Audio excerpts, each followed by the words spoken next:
Hello, my name is Michaela Georgopoulos, and this is my critical reflection for Zora Neale Hurston's Their Eyes Were Watching God. I actually read this book in high school, and I did not like it at all. However, upon returning to the book and focusing on the literary themes, the message, and the execution, I found that I was able to actually appreciate it rather than just trying to get through the plot.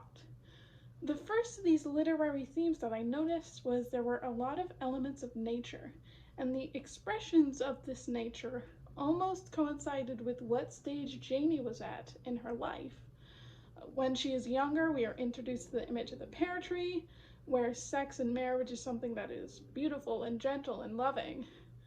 This, in turn, can sort of be shifted into a religious metaphor about God, that God himself is beautiful and gentle and loving.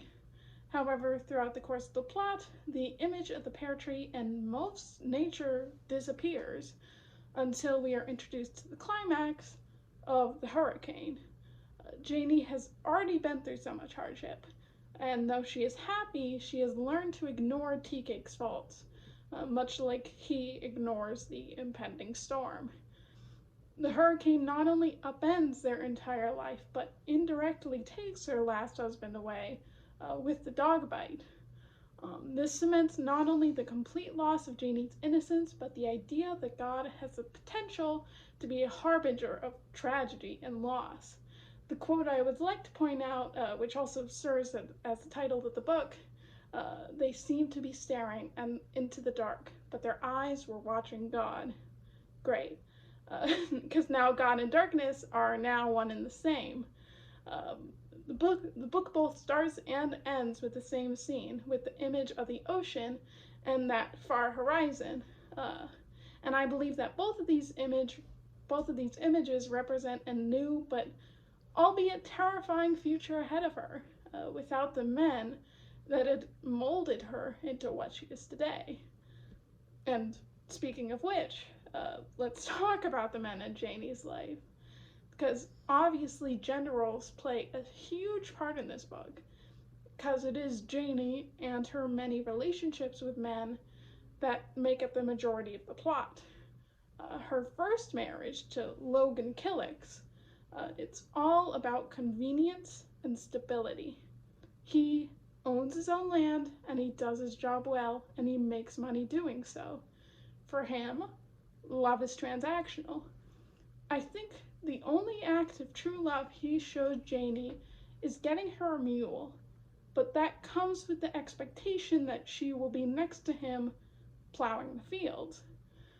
Logan tries to shove Janie into his own life, making her out to be a sort of tool with no consideration to what she wants out of life.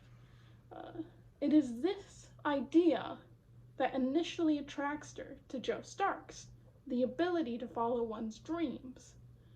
Unfortunately for Joe, it is her looks that attract her to him. This leads to a very controlling type of love.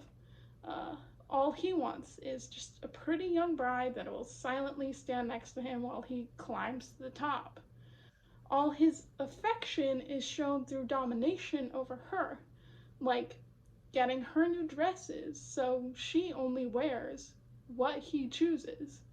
While Jody is charismatic and charming enough to become mayor of this whole new city, he can't stand when any of that attention is on her because she is just supposed to be an accessory. And finally, we come to Tea Cake.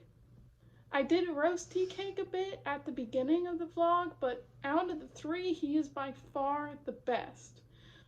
Hurston doesn't give us a lot of information initially, but we know that he is young and happy, and maybe this is a reminder of Janie's own youth. However, this is the first time that we get to see actual dating in the book. Janie isn't just married off and she doesn't run away. They go on picnics and they fall in love. Like I said in the beginning, though, he does have his faults.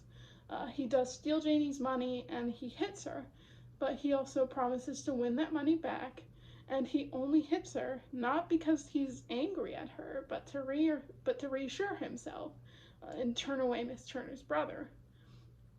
Again, not totally acceptable, but there's only so much we can do. Therefore, tea cake represents an equal love, and the best kind. While he does introduce her to the muck and the roots, he doesn't exactly impose it upon her like Logan did. On top of that, he allows her to speak her own opinions and give her the independence that Jody never did.